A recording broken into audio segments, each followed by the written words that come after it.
જ્યારે ભણતો હોય ને ત્યારે એટલો અનુભવ નથી થતો, પણ બીજાને જ્યારે ભણાવે ત્યારે સાચો અનુભવ, સાચું ભણતર ત્યારે એને દેખાય કે મેં જે ભણ્યું હતું ને એનો સાચો ઉપયોગ આ.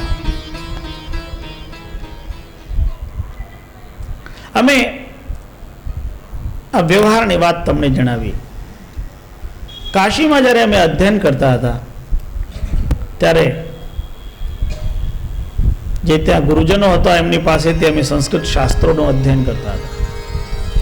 પછી અમે અધ્યયન કરીએ ને પછી સ્વયં એનો ચિંતન કરીએ, પછી અમે બીજાને ભણાવતા હતા. ત્યારે એમનો સાંભળેલો એ ગ્રંથમાં જોયેલું, જ્યારે અમે બીજાને ભણાવવાની કોશિશ કરતા હતા એમાંથી નવો નવો અર્થ નીકળતો. જ્યારે ભણતા હોય ત્યારે સમજમાં ન આવતું હોય એ પછી ભણાવવાની શરૂઆત કરે તો એ ખુલવા માંડે. એ ગુરુની કૃપા હોય, ખુલે. પછી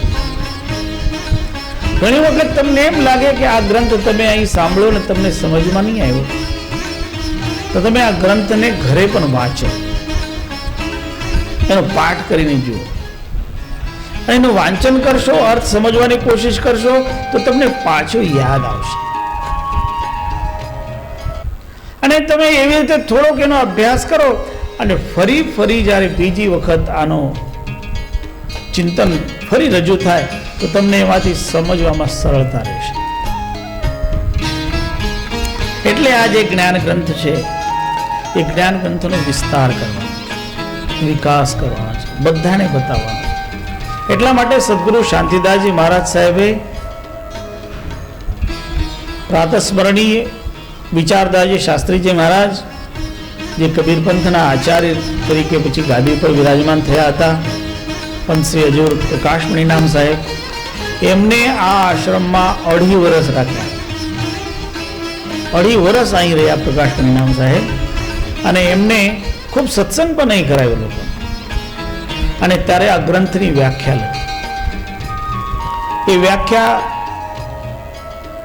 સરળ, આ વ્યાખ્યા એનું નામ રાખ્યું છે સરલા, કારણ બહુ સરળ છે એટલે સરલા વ્યાખ્યા નામ રાખ્યું. અને ત્યારે અહીં સાંભળવા માટે ઘણા બધા આવતા. તેમાં બાપુ વાત કરતા હતા એ વાત. ઘણા એવા સેવક પણ આવતા. એ ઘણા એવા હોય કે આવે ને જો દર્શન કરે તો અહીંનું જલ લે, અહીંના ફૂલ ઝાડના ફૂલ લે, અહીંનું પાણી, અહીંનું ફૂલ, અહીં ચંદન હોય એમાંથી થોડુંક ચંદન લે અને સંત મહાત્માને ચંદન ચાંદલો કરે. અહીંનું ફૂલ ચડાવે, અહીંનું પાણી ચડાવે.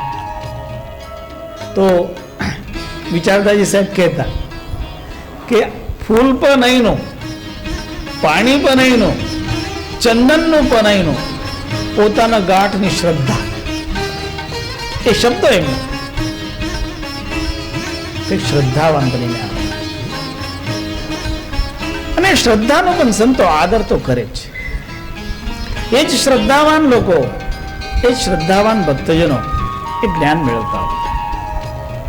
એતદ ધ્યાનમ પરમ ગુહ્યમ કૃપયા હિ મયોચ્યતે તદ ગૃહીત્વા સુખમ તુભ્યમ ચૈષ્યસી પરમમ પદમ. હે ધર્મદાસજી, મેં જે તમને આ ધ્યાન સમજાવ્યું છે એ પરમ ગોપનીય છે. જે ગુહ્ય જ્ઞાન હોય, જે રહસ્ય જ્ઞાન હોય એ યોગ્ય શિષ્યને આપવા, યોગ્ય પાત્રને આપવા. આ જ્ઞાનની બાબતમાં વિશેષતા એ છે કે આમાં કોઈ કથા નથી, કોઈ અવતારનો આમાં ન તો લગ્ન થાય, ન દીકરો થાય, ન કોઈ જન્મ થાય, આવું કઈ નથી. બીજા થાય, ભાગવત ગ્રંથ કરે કોઈ તો ભાગવતમાં કોઈ દિવસ કપિલ મુનિ પ્રગટ થાય, કોઈ વખત વરાહ અવતાર થાય, એમાં રામાવતાર થાય, એમાં પછી કૃષ્ણ અવતાર, કૃષ્ણ જન્મ થાય, અને પછી લોકો એને ઉજવે, એક ઉત્સવ કરે, અને ઉત્સવમાં લોકો આનંદ લેતા હોય. તો ત્યાં શું છે? એક ચરિત્ર છે. શ્રીમદ ભાગવત એટલે શ્રી કૃષ્ણ ચરિત્ર.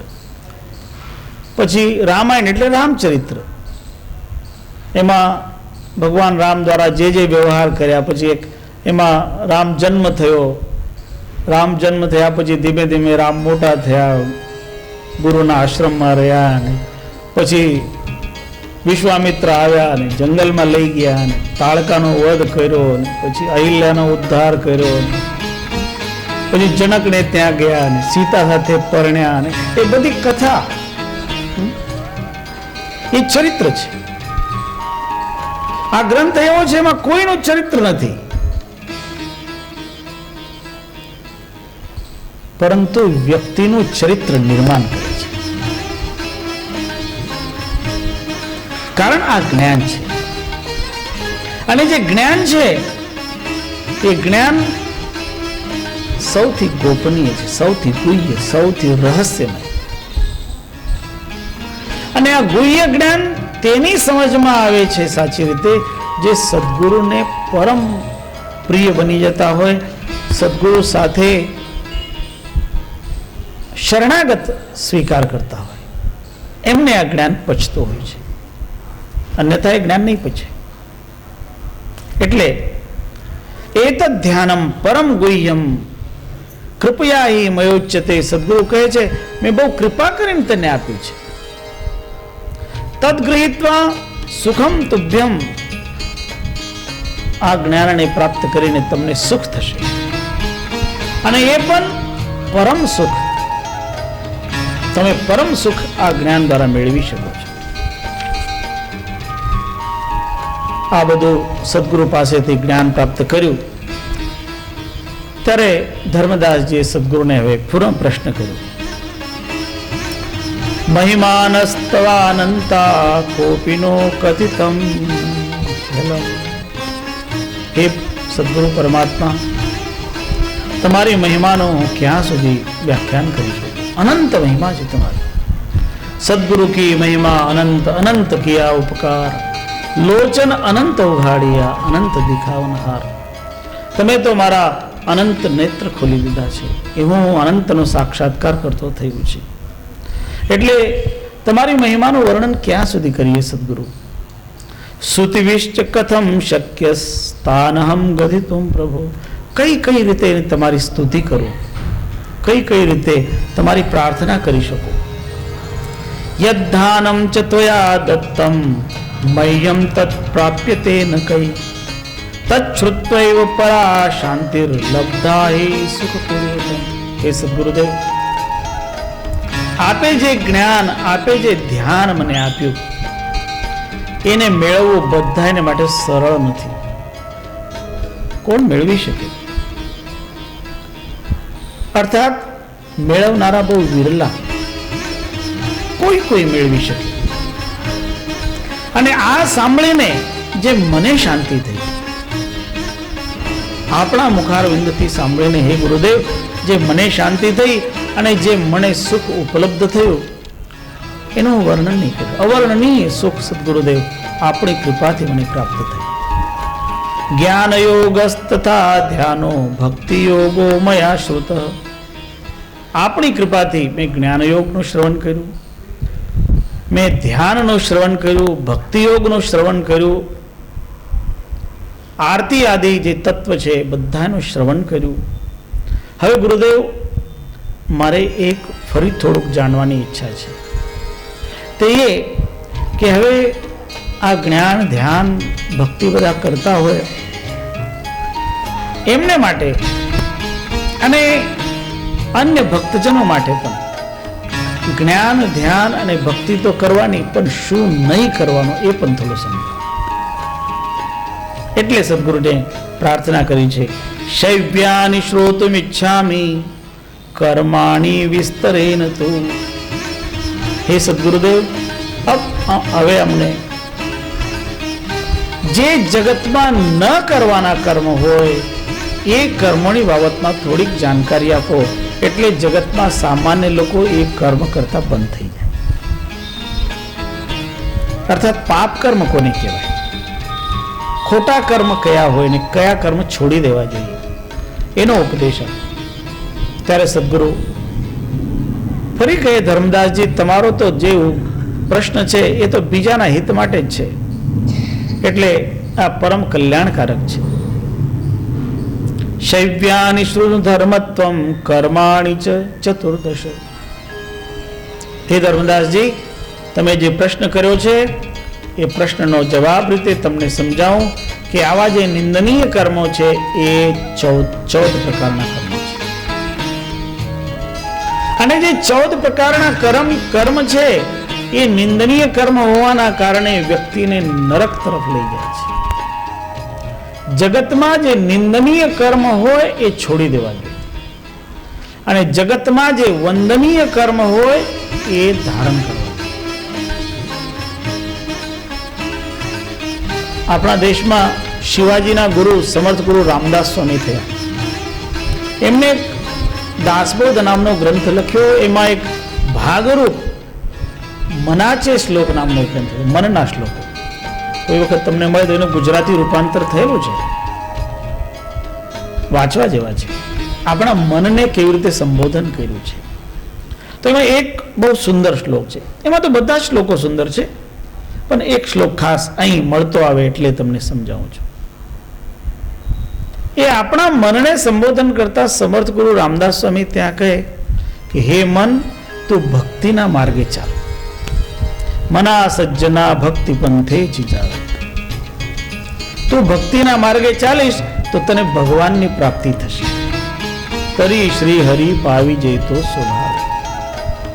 હવે આના પછીની જે પંક્તિ છે તે અહીં લાગુ પડે છે. જની નિંદ તે સર્વ સોડું નિંદા. જગતમાં જેનાથી નિંદા થાય આ બધું છોડી દેવા. નિંદનીય કર્મ બધા છોડી દેવા. શૈવ્ય કર્મ બધા ત્યાગ કરવા, અને જગતમાં જે વંદનીય છે એને ગ્રહણ કરવા. એટલે શ્રેષ્ઠ કર્મ આચરણમાં ઉતારવાના, પાપ કર્મ જીવનમાંથી છોડી દેવા. એટલે સદગુરુ અહીં કહે છે નિંદ્યાની નરકમ તેષામ પ્રાપકો લભતે ધ્રુવમ. જે શૈવ્ય કર્મ કરે, નિંદનીય કર્મ કરે, એને અનંત પાપ થાય, અને પાપના કારણે એને નરક જવું પડે, દુઃખી થવું પડે. એવી રીતે એવા જે પાપ કર્મ છે છોડી દેવા. તો જે 14 પ્રકારના પાપ કર્મ, નિંદનીય કર્મ છે તે કયા છે એ સદગુરુ અહીં સમજાવે છે.